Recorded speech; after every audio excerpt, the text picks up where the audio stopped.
I'm Lola Adedokin. I'm the Executive Director of the Aspen Global Innovators Group and co-chair of the Aspen Forum on Women and Girls. I think many of us already know that women and girls are most affected by issues around and related to climate change more than ever. While we know those facts and we know the data, sadly, movement around centering the voices of women experts and girls rarely happens.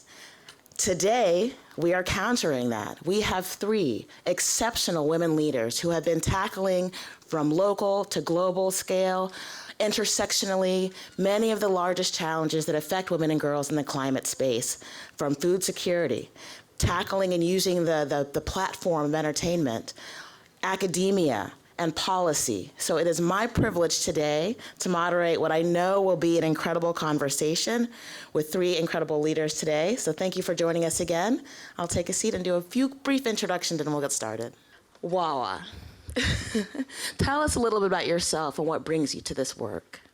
Hello, everyone. I'm so excited to be here. I'm sorry I'm a little late. I couldn't get into the building, but we're here.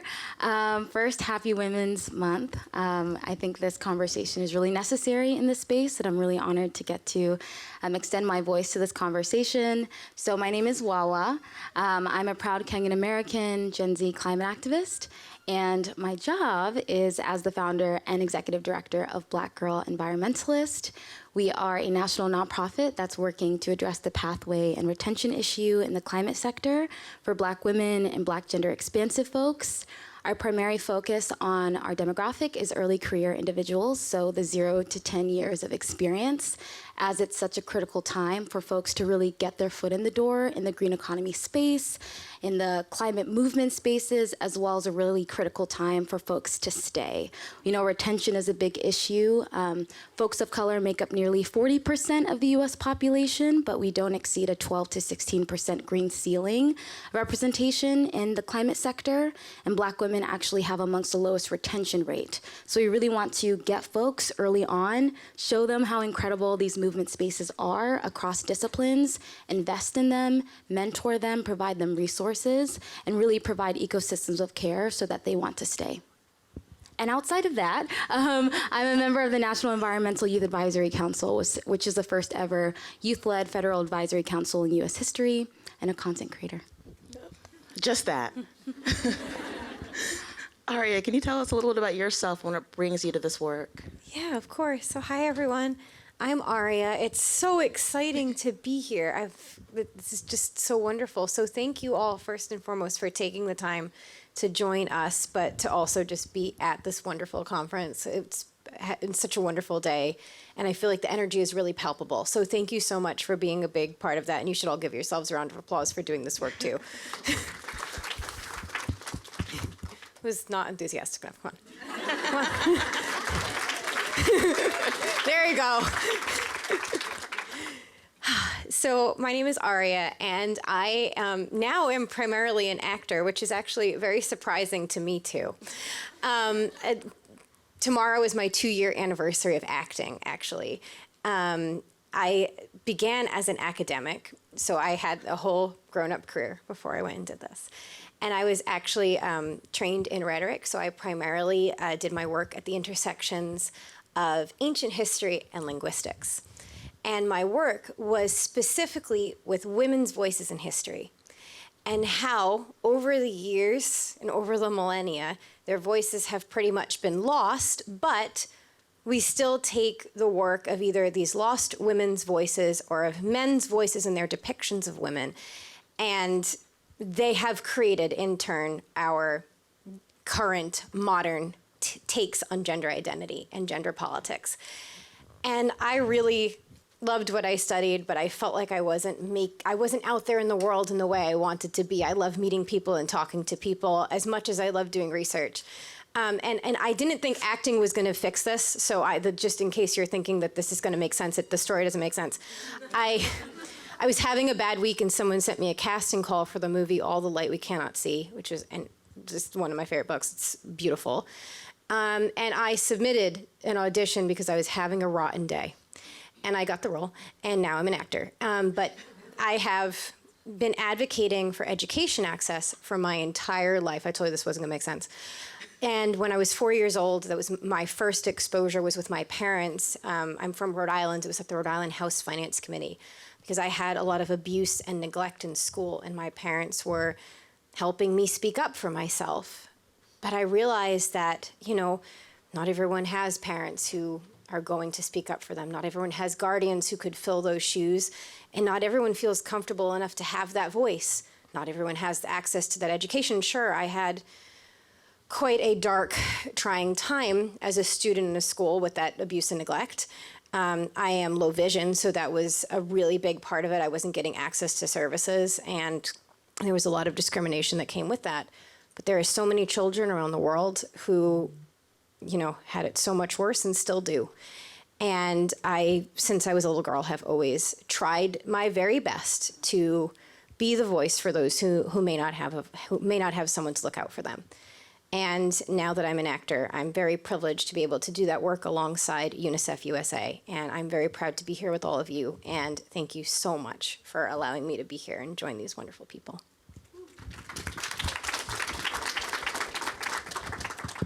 Hello, can you all hear me? Wonderful. Hi, everybody. My name is Raina Thiel. It's so wonderful to be here with all of you. I've been kind of all over the country, it seems like, recently, from Montana to Alaska to here in beautiful Miami Beach, which is just so crazy for me to think about, because the work that we all do on this panel out here, that you all do in the audience today, is so incredibly important. I know it takes so much time and so much effort, and oftentimes a lot of travel, which kind of makes me question sometimes, like our outputs of carbon, for sure. But it's also just a privilege to be here with folks like you all who are like-minded, who understand kind of the crisis that we're facing right now and how we work toward fixing it as individuals, but also as a collective. My name is Raina Thiel, as I said, and I work for the Department of the Interior. I work for Secretary Deb Haaland as her Senior Advisor for Alaska Affairs. I am Dina'in Athabaskan in Yupik from Alaska. So my family has actually been in Alaska for about over 10,000 years. We have an extremely long history in what was, kind of pre-Alaska, you can say. And so my upbringing has really kind of brought me to this stage in my work, because the way that I grew up in extremely rural parts of the state of Alaska, in small indigenous communities and some small rural communities. And when I talk about rural in the Alaska context, it's probably a little bit different than what folks think about in the context down here, right? When I say rural, I mean like the communities that I grew up in, there were no roads to them or from them. So you have to fly in, take a snowmobile in the wintertime, boat on the river systems or the lake systems or across the ocean. We also, struggle with a lot of essential services out in those areas, right? Like a lack of sewer and sanitation, lack of running water, lack of electricity. So certain parts of my life growing up, we were pumping water out of the ground, right? We didn't have electricity. We were burning firewood for heat. And so my upbringing in that context and kind of seeing, even just in my lifetime, seeing the changes that are impacting communities that are already under-resourced and don't have essential services, and seeing those impacts just come into the communities, and you have a lack of snow, a lack of navigable ice. There are all sorts of things that are happening in Alaska and in the Arctic, which are happening much more quickly than they're happening in most other places. And so that recognition and really seeing it firsthand in my upbringing has really kind of brought me to this work. I currently work at Department of the Interior, which is a lands management organization. We also do a lot of tribal co-stewardship and co-management. Previous to that, I was with President Obama in his White House as his tribal liaison. And so it's really been an honor and a privilege to do this work. But it's very daunting how much we have to do, right, to reverse the current course that we're on. And so I'm looking forward to talking a little bit about that today. Thank you. Thank you all. I think as we've emerged or are emerging from a pandemic and are sort of in a moment of reigniting the urgency to act around climate change, what we're hearing is we need to include more voices, especially the voices of young women and girls and those who are most marginalized. I'll start with you, Wawa, but I would love if the other panelists had any input on this. How are you ensuring that Black girls have the confidence, have the access, and have the opportunity to engage in decision-making when it comes to climate action? Yeah, so I think it's important for us to take a step back and really address why women in general are experiencing the brunt of climate injustice and environmental injustices as well. When we look at root causes of the climate crisis and we analyze the ways in which colonialism and systemic racism have led us into this moment, we know that women are at the forefront of these issues because our positionality, climate outside of the picture, has been disenfranchised by systems of the patriarchy and disenfranchisement that has reduced our mobility in a variety of different ways. And that looks different around the world, but that is something that can be distinguished.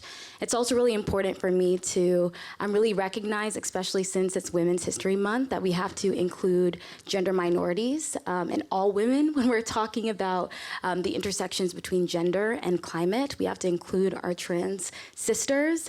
We also have to include gender expansive individuals, and especially in this moment, ensure that we're also talking about the women in Gaza right now.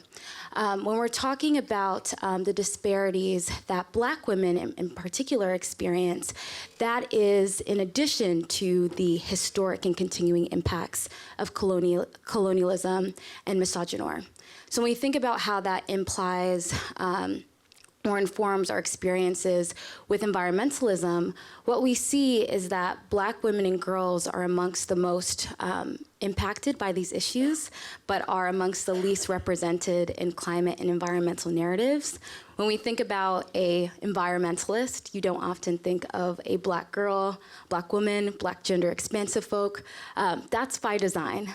And it's quite frustrating, especially, in my experience. I didn't really talk about how I got into this work, but my family's from Kenya, and one of the reasons why they immigrated to the United States, amongst different reasons, was because of colonialism and because of the now 40-year-long drought impacting the Horn of Africa, which at the time, no one had the language to really describe that as being climate-induced. But now, as their daughter and as someone that's in this space, I'm able to make those connections and really see how my very genesis on this earth was connected to climate. On the other hand, there's also this really interesting disparity, I think, when we talk about the ways in which Black women and girls aren't included in conversations, let alone policy, in regards to environmental decision-making. We are already taking lead on climate solutions in our communities as a means of survival. We talk about ecofeminism, but there's also a theory of change and framework that we also need to talk about, which is eco-womanism, which talks about the very unique expertise and narratives that Black women across the diaspora have as stewards of our communities and stewards of the earth. And I know that to be true from my grandmother, from my mother, from my aunts and aunties, and I know that from my own experience. So in answering your question of how Black Girl Environmentalist is helping to address those things, it's really through three impact areas. The first is narrative change, really recognizing the ways in which Black women have always had a role in this movement, whether that is on the continent, whether that's in the Caribbean, whether that's in the United States. That's just the truth. When we think about American nature writing, Phyllis Wheatley in A Hymn to Evening was one of the earliest depictions of American nature writing, yet in all of our classes, we don't recognize and acknowledge that history. That is by design. So from the narrative end of things, that looks like really privileging our experiences, creating toolkits and different research tools that really center our lived experience and validate them. The second is green workforce development. Earlier on, I talked about how there are disparities in who's represented in the green economy space, and I talked about how Black women in particular have amongst the lowest retention rate. So we are creating pathways and retention strategies and programs that are really getting early career individuals into that space. An example of that would be our Hazelem Johnson Fellowship Program, which we have launched and is about to happen this summer, which is really exciting, where we are now have 14 partner organizations that we've collaborated with that will be taking on our fellows for the summer. They'll be doing 10-week-long internships where they'll be receiving opportunities to, again, get their foot in the door across disciplines from fashion to renewable energy to climate tech to environmental justice. While they also have at the internship site an built-in mentor, a $5,000 living wage stipend provided by BGE. At the organizations, they will be receiving at least an $18 an hour living wage, which is so important with this cost of living, as well as weekly virtual professional development support and an end-of-summer retreat. This is really important for us because there's a cost of living crisis. There's a lot of disparities on how people get into the space because of lack of resources and networks, and we're really trying to get that early career, current undergraduate, recent graduate, the opportunities. And third, I promise I'll finish up, is community empowerment. This is really, really big on both the pathway and retention. Community is so important in this work. And when you're a Black girl like myself that grew up in the climate space, I joined when I was 15 years old, I spent really the first 10 years of my experience going into so many rooms, whether it was my classrooms, my internships, even some movement spaces, being so frustrated at how I wasn't acknowledged in the spaces.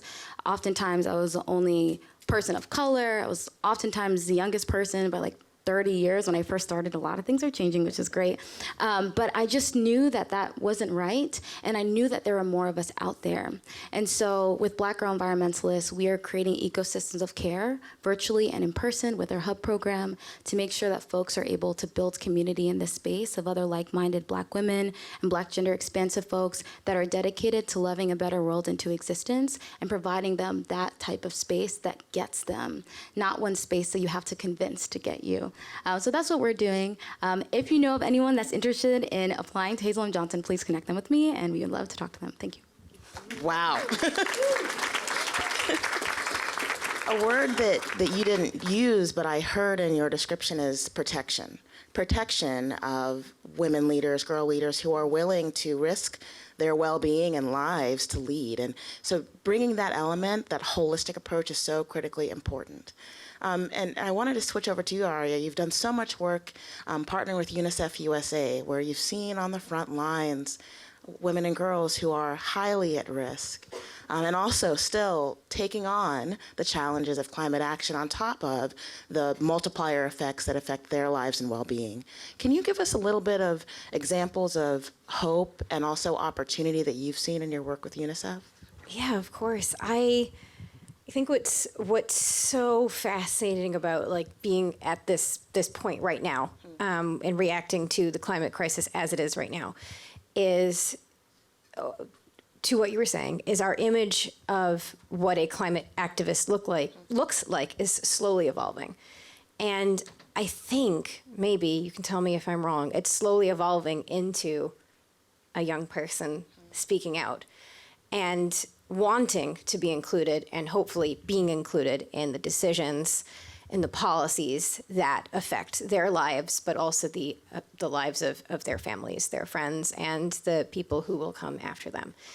And I'm so grateful to UNICEF. It was a lifelong goal for me to be even involved with them, like to just like touch them in some way. And so I am really, really lucky and really privileged to be able to be here with them today, and also to be able to have done some work with them over the last like year and a half. One of the biggest components and one of the most extraordinary experiences of my life so far was traveling with UNICEF to Kosovo. And there, over the course of, I don't know, like if I was there for 2 weeks or 2 days, I really don't know. Did you ever have a trip like that, or a moment like that where you're like, I don't really know how much time was spent, but it felt like a lifetime in the best way.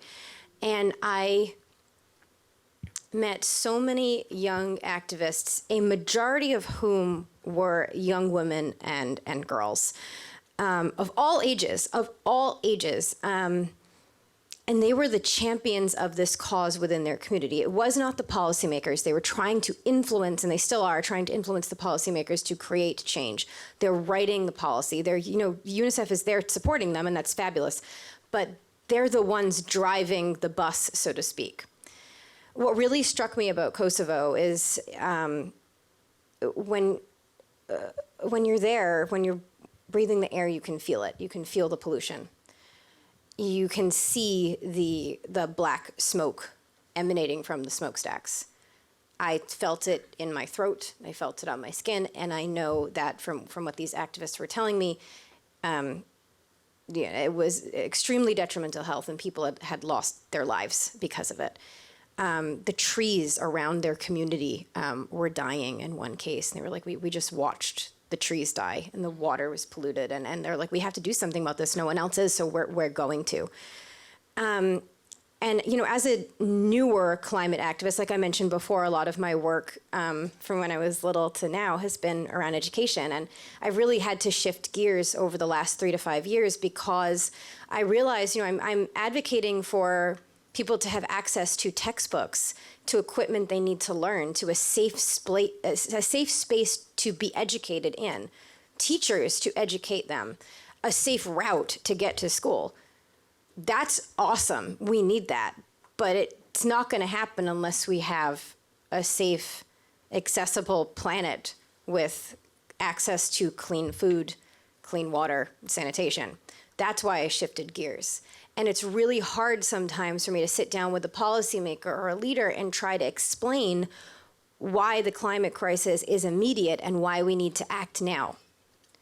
But going to Kosovo has given me those tools. You can feel it on your skin, you can breathe it, you can see it. People are dying. And I think we can see the statistics, and obviously, like I'm preaching to the choir here, we all know that this is something we need to act now to solve. But it's so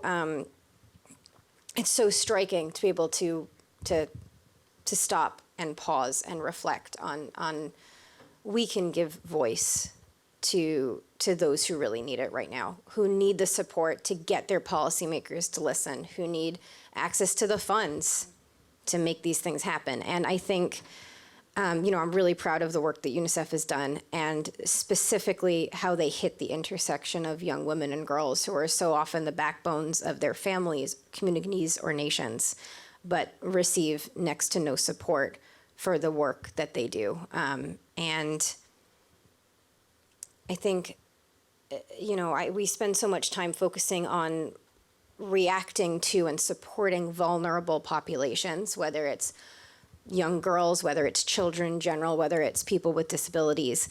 And I think while it's really important to reflect that some populations may be more vulnerable to a climate disaster, to a natural disaster, to a lack of sanitation, to a lack of food, and so on, it's also really important to capture those communities and those cultures' power. Because if we continue to look at, say, women and girls with disabilities or people with disabilities in general as simply a vulnerable population, we're never going to create that headspace and that policy space for them to truly be leaders and included and to have their voice be a champion of this cause. So I think that that's so important for us to also shift our narrative. And I hear your snaps. Thank you. Thank you. Thank you, Aria. You noted in your remarks this point of power, and we're walking into a year where power is really being exemplified through election years. This is the biggest election year globally, both local and global. And so I'm curious, Raina, we'll start with you. One of the biggest challenges we have is truly transforming policy that is going to make a change in the short and the long term for the well-being of women and girls, and also all those that are connected to them. Can we get an example, Raina, of how you've been able to not only transform policy, but ensure that there's indigenous voice, indigenous expertise that then guides the implementation of that policy in authentic ways? Yeah, thank you for that question. It's a great one, and I've had such a privilege of working on so many of these issues over time. I think for the policies I'm most proud to have worked on that are making a lot of progress on this issue is really co-stewardship and tribal co-management. So this is essentially when there's an acknowledgement that Indigenous people have this very unique relationship with the land, with animals, with plants, and they know how to protect the land, right? They know how to take care of the land. And it's not really in the Western way that most folks think about, right? It's more a reciprocal relationship, right? Where folks live in concert with and in relation with the lands versus having an extractive relationship or having a relationship where you assume the land is separate from people. Because in indigenous cultures, we believe that we are part of the land, right? The animals are our relatives. And so there is no separation there. And when you have that sort of a relationship with the land and with the waters, then you can't help but protect it, right? Just it's culturally ingrained that you protect it. And so the co-stewardship work that I've been able to work on has really been around trying to center Indigenous sovereignty in these conversations about what we call protecting the land, right? Which really, in the context of Indigenous communities, means that you're stewarding the land for future generations, but you have this very kind of give and take relationship with the land that keeps the land healthy, keeps the people healthy. And so we've had several policy announcements from the Department of the Interior over time, where we have announced the department will, across the board, be pursuing tribal co-stewardship, tribal co-management work.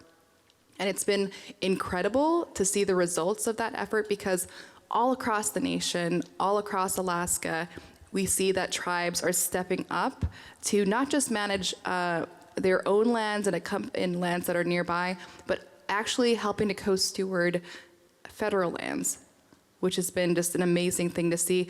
And we're hoping it's just the beginning, because we can already see the impacts. We already see, for instance, we had an action not too long ago where some lands were given back to tribes in the Midwest for buffalo and grazing. It's a national bison range, but we're able to see how that action is really helping to steward the life that's on that land, and ensuring that folks are able to continue their cultures, but also contribute to conservation and to climate resiliency. So it's been incredible to see, and I think we're just in the beginning of this process of recognizing this different way of thinking, recognizing Indigenous knowledge, and integrating that meaningfully into the policies that we make. Thank you. So we're all optimists here. That's why we're here in this space. And yet there are still folks who are being left behind. Often when I find myself in conversations like this, there are only women and girls in the audience and on the stage. And while that is a beautiful thing, to be in community, that's not enough.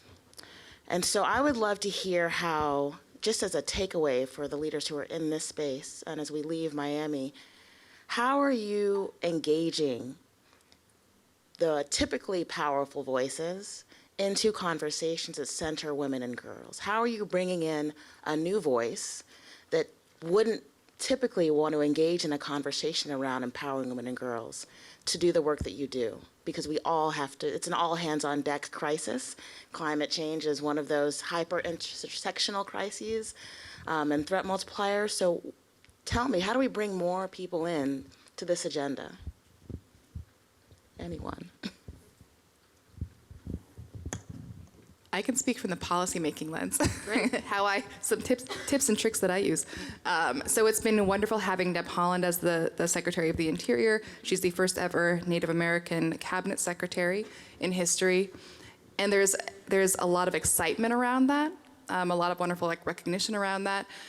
What it also has done, it's given us an opportunity when we pull together meetings, conferences, roundtables, we get to choose who's in those groups, right? And who's speaking on the issue of climate change and other issues.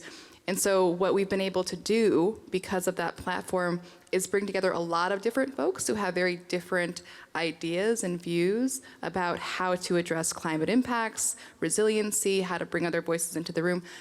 And really having folks listen to one another in those spaces has been really special, because I think we're in a time where folks are open to hearing it, which has been really good.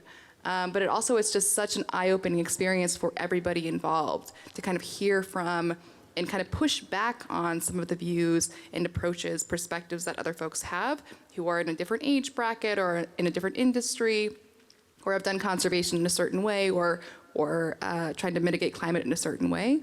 And so it's really opened up that door for folks to share those ideas and share their perspectives and build that understanding, but also help to build those relationships, which then hopefully will kind of coincide in future conversations. I'd say this has definitely come up with all of us on the importance of narrative strategy. And I actually recently had a conversation with someone who had really great intentions, but basically told me that they didn't think that our movement needed to spend any more time or as many resources or as much resources on narrative strategy, and I really disagree. I think that I know that we can't solve any crisis, let alone the climate crisis, without accurately describing it and providing people taking back the agency to tell their own stories. Because the reality is I'm gonna talk from my experience as a Gen Z youth person running an organization. I think one of the big narrative shifts that we need to have is, what does it look like to actually empower youth in intentional ways? Honestly, I'm very sick and tired of going into spaces or reading up on organizations' programs or even philanthropy and their organizations' missions about empowering the next generation. But when you ask about what their grantee portfolio looks like and if there are youth-led organizations included in there, it's usually not. And that makes me question, if young people are supposed to be positioned to lead, where are the resources for us to be able to do so? Because I see it every single day. I feel like I'm very privileged that my vision of the world is like a very optimistic one. I surround myself with a lot of people that are doing things, that are very creative, that are thinking about climate in new ways and collaborating in really radical ways. And a lot of us are really young. And I think oftentimes there is this feeling that because we're young, we might be too naive, or we lead with our heart too much, or that we're too emotional, blah, blah, blah, blah. And I'd say, first of all those things are actually really important. We're in this situation because we haven't led with our hearts.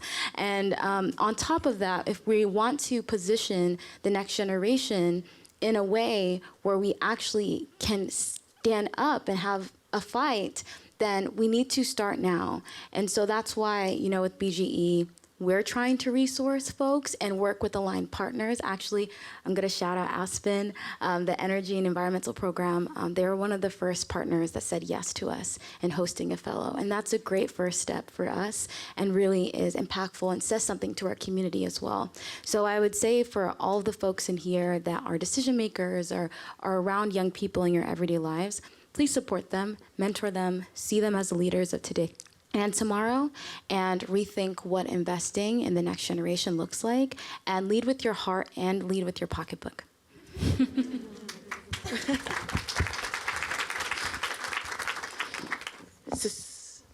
Aria, please. Oh, sorry. I will say this to you as someone who boarded my flight here yesterday, and the gentleman next to me, who was very lovely, asked if I was coming here on spring break. So I will say that from that perspective. Sometimes we are, and I say we as young women, afraid to take up space, especially when we are or look a bit younger. We're afraid to exude authority and command a space, and that's something I have really worked on. Sometimes people laugh when I say that, like, it's not natural for me, because I feel like people think that I seem extroverted or something, and I'm not. And I'm like, I think we need to collectively be more comfortable taking up space, and that can be with our bodies, with our voices, with the energy of our youth and the energy of our spirit. There's a bias that comes with being a girl or a young woman, and someone who presents as quite young, because we're often not taken seriously as the experts, and that's come up a lot today. And I think it's sometimes really hard for me, especially, now that my academic career is not my career anymore. It's really taken the back burner to being an actor. It's really difficult for me sometimes to feel like, I can be an expert on something. And I don't feel like I am oftentimes, especially coming into these spaces. I'm a storyteller. My job is to tell stories.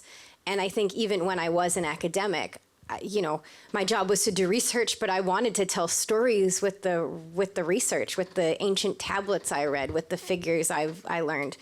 And at my core, that's who I am. And I have a little training as in science. I have a little training as a social scientist. I have a lot of training in ancient languages and history.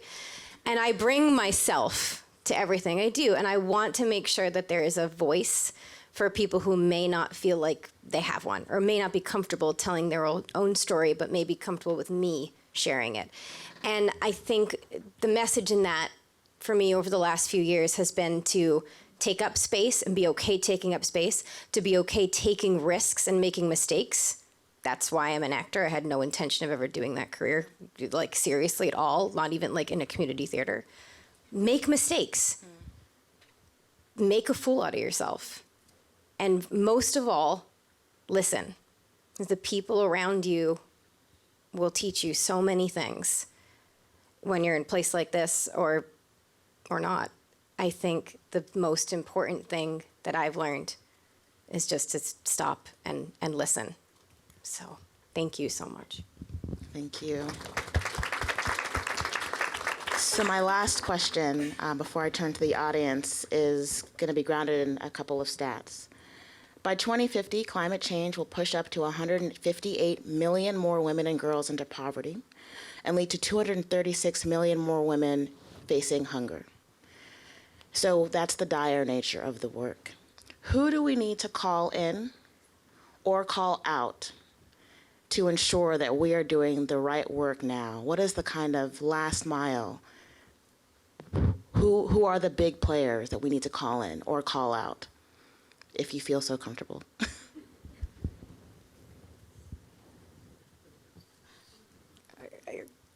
I dare I say, like, you know, we can all make as much change as we can make in our daily lives, and if we have the finances and the privilege to do so, we can do our best to live green and make changes at a macro level in our own lives. But at the end of the day, if we do not have every large corporation behind us, we are treading water a bit. And the little actions that we can take in our daily lives, they do add up and they do matter.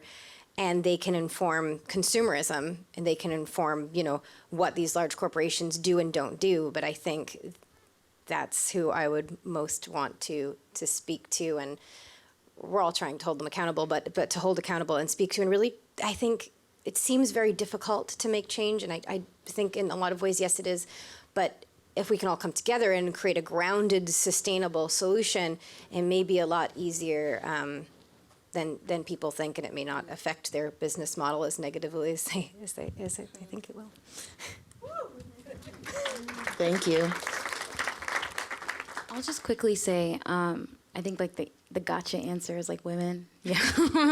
but I actually think we need to call in researchers because, you know, we are able to describe the dynamics that exist in regards to women and how we experience the climate crisis, whether how it impacts our physical bodies or economic mobility at scale because of researchers that are helping to tell this story. And I love the concept of research being led by communities themselves as well. But I think kind of tying back to what I said earlier on, we have a huge gap in environmental scholarship of understanding the ways in which the climate crisis is impacting gender-expansive folks. It is dire. So when we think about communities that are experiencing the brunt of an issue, if folks aren't even being included as a demographic to be assessed, how are we well positioned to support them, and how are they well positioned to support themselves in a world where obtaining resources, funding, support to scale initiatives exists or lies in the necessity of being able to point to research, which is frustrating because we all know the things that we go through. We don't necessarily need a lengthy assessment or study to tell us what we're going through, but that's just the world we live in, and I think that's something we need to change. But we really need researchers to think critically about the gender minorities that we are including and not including in our research if we really want to support people.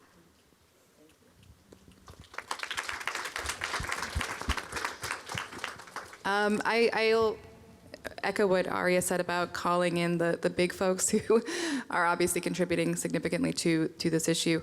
And I think the way that we do that, at least in part, is by elevating the voices that have not really been as heard or as listened to, right? There are a lot of voices out in the space, but it seems like those voices aren't quite like make it into the circles they need to make it into. And so for me, it feels like that is a place that we need to really do some work, is truly elevating those voices, not just in a round table or not just in a conference or whatever it might be, but really trying to integrate those perspectives and those approaches to decision making based in those lived experiences of folks who are seeing impacts on a daily basis, right? I mean, there are communities in Alaska that are literally falling into the ocean because of rising sea levels, because of increased storm activity. And these folks have no internet access, right? They have little running water. They probably don't have plumbing.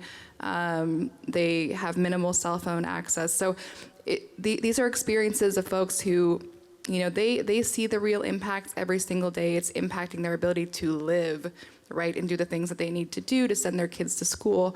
And elevating those voices in this critical time, the folks who are really on that front line of climate change, right? In the Arctic and Alaska, it's warming faster than any other place in the country. Calling in those voices and ensuring that they're at the table with these folks from the big organizations, but of course also as policymakers, we're also trying our best to make some leaps and bounds here. But of course, a lot of that relies on external pressure, oftentimes, as we all know. And so again, elevating those voices is really important. Thank you. Now I get to lend the mic to the audience. Questions? Oh, wow. Right there. Hi, I'm Taya. Oh, we've got a mic on the way. I'm gonna stand up. Hi, I'm Taya. I noticed a lot of storytelling being mentioned, and I'm here on kind of a storytelling path, so I've been very much in that mindset recently. I was in a round table yesterday where we were talking about gender equity, and I felt like one of the most impactful parts of it was just being able to share with each other our stories and experiences and those perspectives. So I'm curious if anyone wants to expand on kind of where you see storytelling coming into shaping empowerment and gender equity in the climate movement, what kind of climate stories you want to see, and what that really looks like in actuality. I would love to. That's a great question. I think it's so interesting for me to come at this from a storytelling lens because, again, like I already kind of hinted at it, like I get lost in data sometimes. Like sometimes it's so dismal to look at statistics and feel like I can do nothing. And I think that's really common, like for young people to like just have that sense of, what can I really do? I'm just little me, and what can I do to get to the meat of that statistic? And I think storytelling is so extraordinarily powerful because it puts emotion behind the numbers. It puts someone who you can feel, you can sense them, you can see them in your mind's eye to something that can seem really arbitrary and unreachable. And there's nothing more reachable, I think, than the human condition and the human experience and the connection that we all have with one another. So I think that, as someone who's like really trying to like root my advocacy, not in just being conscious of policy and statistics, but also in how can I, join UNICEF, for instance, in traveling and meeting people and telling the story I told about Kosovo or stuff like that. It's really difficult though, because I think sometimes people hear storytelling or you deviate away from the statistics and you lose people. Sometimes it stops feeling true and serious and grounded. And I think that in a way may potentially be gendered, because women are habitually seen as the storytellers and as the artists. It's like part of a conventional gender role, and whether or not we believe that is true, it is part of it. And coming from this as a rhetoric scholar, the words we use matter, and the way we use words is gendered. So I think it gets back to what I said before about being willing to take up space, being willing to tell the story and know your audience and sit with the people who need to hear it the most. And I'll tell the Kosovo story to a policymaker who's a bit old, a lot different than I'll tell it to all of you. Sorry. This is maybe too much of a hot take, but I think you're really getting to the root of how we can actually make change, at least as I see it. So I thank you very much for your question. Let's take 2 or 3 questions, and I can't really see that well, so if the folks with the mics just want to. Perfect. Hi, thank you. I know you're all young, but all the older women in this room are with you in this. Just want to, yes. And we're also overwhelmed by the statistics, so we're really in this together. My name is Yolande Miller-Granvaux. I'm working on girls' education. I've been doing that all my life. I am telling you that the driver of a lot of the inequities in empowering girls and young women is education. I have not heard the word education once in this conference. Where will the teachers come from? Where do the climate activists come from? Where do the technology experts, girls come from? They're gonna come from school. Doesn't matter what we think. The word has not been used once. So, the impact of heat on education, schools, learning, teaching is absolutely abominable. We are losing generations of girls to school because when it's too hot, they cannot go to school. The school closes down. A girl who does not go to school because the school closes down does not go back. I'm talking about the global south. She does not go back. We're losing girls, millions of girls to climate. How many research papers are there on the relationship between heat and education? Do you want to take a guess? 4. That's the dire statistics that we're looking at. So my question to you is, can you put education, which is the driver of all our empowerment, at the table? And do you engage with education services, teachers, students, administrators, municipalities? And if you don't, please do. That's where we start. Thank you.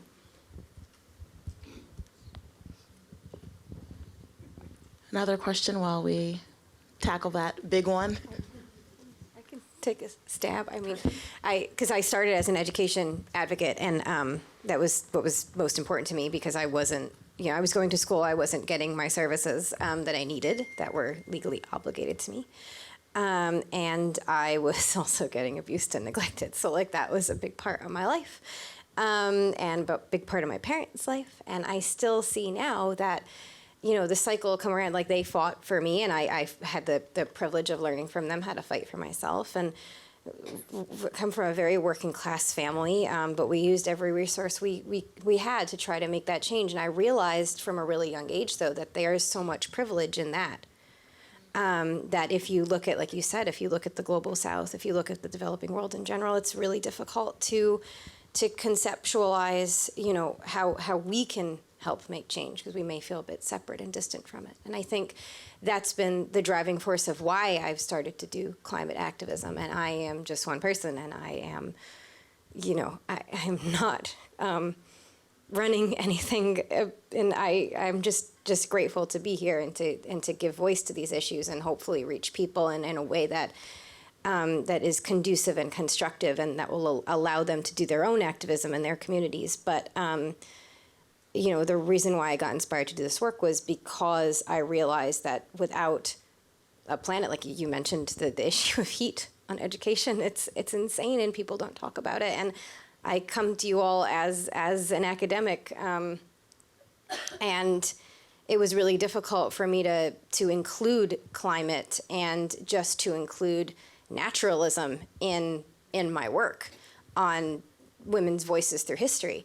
And so I think this is so important, and I'm not necessarily the person who can make that change, but I think it's important to just start to bring it into these spaces. And thank you so much for mentioning that it wasn't prevalent throughout the conference, because I think in the time that we have here, we can bring that conversation to the table in different breakout sessions, different roundtables, And we know that that can be a really important focus for all of us.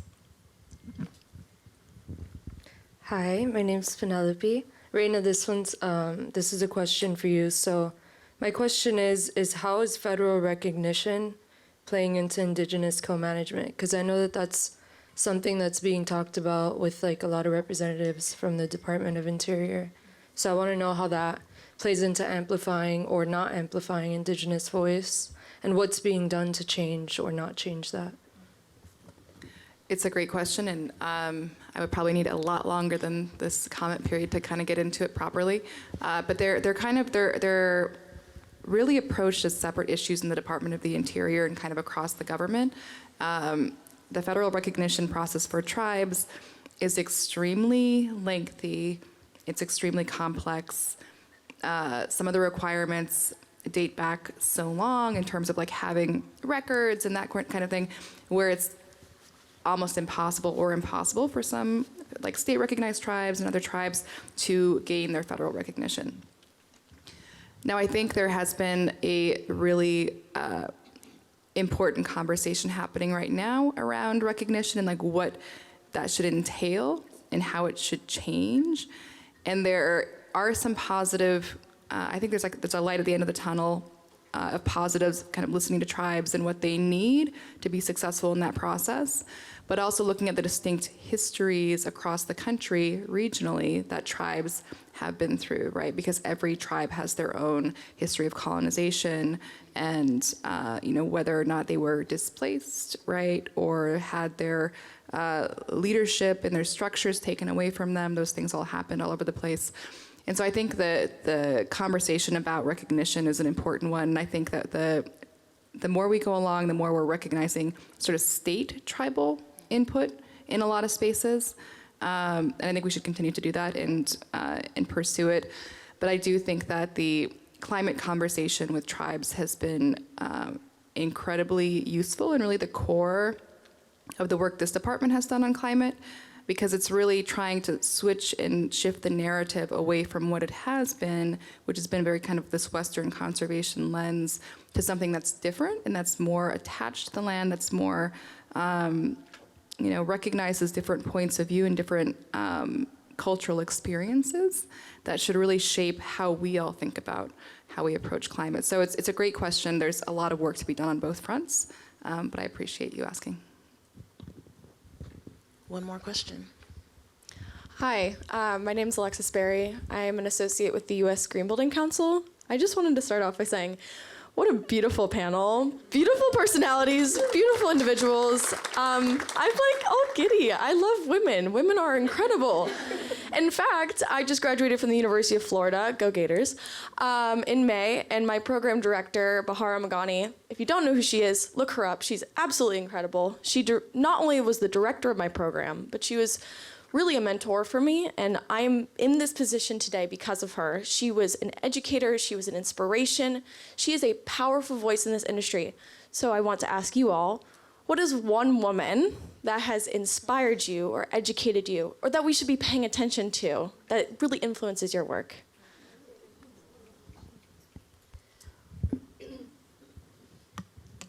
That's an easy one for me. Secretary of the Interior, Deb Haaland, would be mine. I mean, it's been incredible to see her sort of enter into this role as a cabinet secretary and really kind of help to shift how policy making is done and what perspectives are elevated within the Department of the Interior. And there's a lot of work to be done, but having her in that role, having her kind of bring this very new approach and just like areas of focus to the forefront that have never been there before has been incredible to see. And there's always growing pains, of course, because you have a lot of folks who worked in these positions, in these jobs for a long time, who are used to doing things a certain way. But what this job has taught me is that people are flexible and they're adaptable. They can change and they will change when they're called to do so. And when it's kind of handled with a lot of love and a lot of education to kind of bring them along with us. And it's been really remarkable to see her be on the forefront of that work at the department. can answer. There's two women I want to shout out, especially since they have two book projects coming out soon. My good friends Mariana Elise Hegler and Dr. Raywyn Grant. They are both two incredible Black women. Mariana Elise Hegler is a prolific climate writer. I'm sure folks know her work, and she has been very instrumental in how I've understood myself as a Black woman coming up in the climate space and how I navigate grief and joy and optimism in the Black feminist tradition. Dr. Raywyn Grant is she's a supernova. She actually has a new show on NBC and has her memoir coming out soon. And she is a wilderness scientist. And both of those women are really powerful examples of what it looks like to lead not only in front of the camera publicly, but also behind the scenes. I think leadership at its core, truly, especially as women of color, and especially as Black women, is lifting as you climb. And unfortunately, that isn't always the case. And they both are living testaments of folks that have consistently brought folks alongside them, are always open to sharing resources, mentoring, no matter how busy they are. And I just would like to give them their flowers for that, and shout out to all the women in here that also live that life.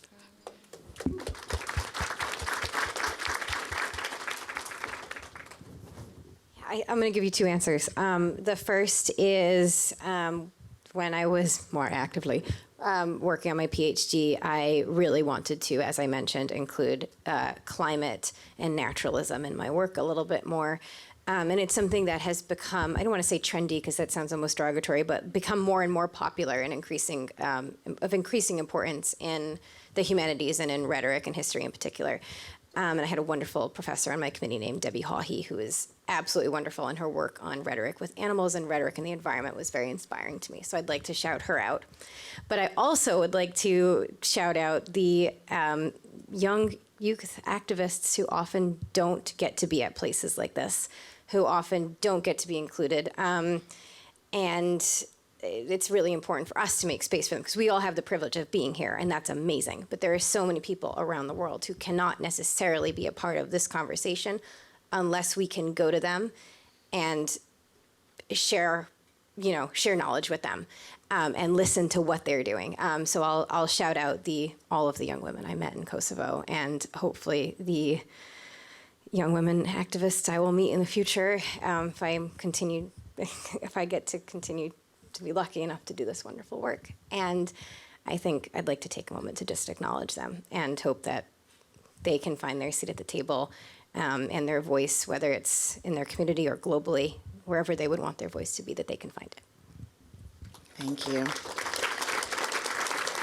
As noted, what a brilliant panel. All the light here is shining and glowing, not in this room, but beyond. What I encourage everyone to do is to take this conversation, what we've heard here, to the other rooms, to the other plenary conversations, to the other platforms that we have exposure to. And as Arya said so beautifully, take up space, say what you feel, say what you know to be true, so that we can actually take this beyond conversation to actual action and implementation. We're in a moment where I've talked to some other young leaders yesterday where climate anxiety, the interaction of mental health is so substantial. And yet we'll be in rooms like this where there is laughter, there was joy here, there was urgency here, and there was seriousness. All at the same time. We can do this. But we have to remember that we have to take care of one another and lift others as we climb. And thank you for the model of naming a name in any room. We know so many experts. I'm connected to so many hundreds of women leaders who need to be named and given the opportunity. So take that model. Thank you to our leader, our graduate, as we enter into other spaces to name names, to name solutions, and to connect those dots. Thank you so much for this privilege.